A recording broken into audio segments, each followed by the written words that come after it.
how accurate are the economic forecasts made by a variety of central banks, and the Bank of England being one of them? Bloomberg's Jen Ryan crunched the numbers. She joins me on set. Now, I read this story yesterday. I tweeted this story yesterday evening. Thank you. Guess who came top? Even though you wrote the story, let me guess. Mark Carney's alma mater. Indeed. Bank of Canada. Yep, that's right. Why do they get it right?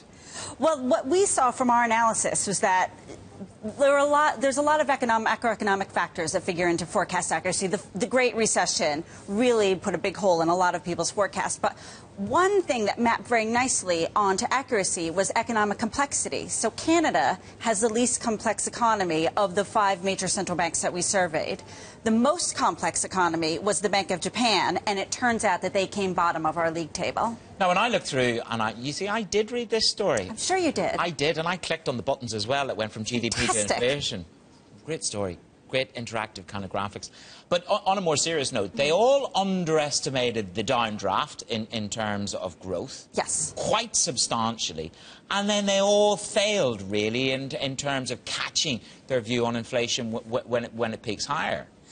Well, I mean, the idea that turns in the economy can undermine your forecast, it's a fairly well-established kind of idea. Yeah. But the idea is what we saw was the broad nature of how much central banks underestimated what the recession would do to growth. Or we know that a lot of people didn't see it coming, but it was interesting that the misses were all bunched around the years of the Great Recession. Let's talk about today, because we have the Bank of England rate decision. That, as I say in itself, is not necessarily our focal point. It's a question of, are we building... I mean, we had Osborne's budget yesterday, where he said he's not going to stack as much of the cuts up front as the City had thought, and perhaps as the Bank of England had been led to believe. Do you think that's going to change anything? Are we looking at dissent? Give me your crystal ball for dissent on the MPC, the Monetary Policy Committee, and Osborne. Not a lot to do in a minute and a half. Go on, Jen. No, I've not been issued a crystal ball, but what I can tell you is that... I know you have. I know.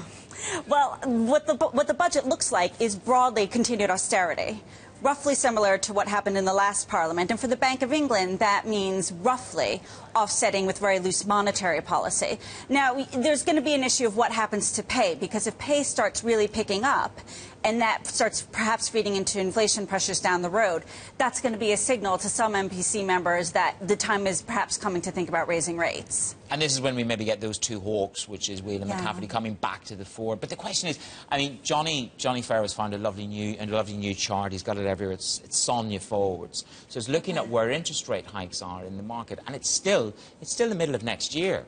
Yeah, well, the inflation picture is really still quite benign. And then we had a speech from Chief Economist Andy Haldane last month that pointed out, yes, we're seeing a rise in pay pressures. Pay is picking up closer to the inflation target, in some cases above that 2% target. But we've got to really wait for that to be entrenched. And then even leaving that aside, there's still quite a lot of headwinds. You started off talking about Greece. We still don't know how that's going to pan out in terms of what it means for the UK outlook. And that's ultimately one of our biggest trading partners. Jen, we've got to leave it there. Maybe it'll be your pay rise that'll boost the numbers up and over. Let me know.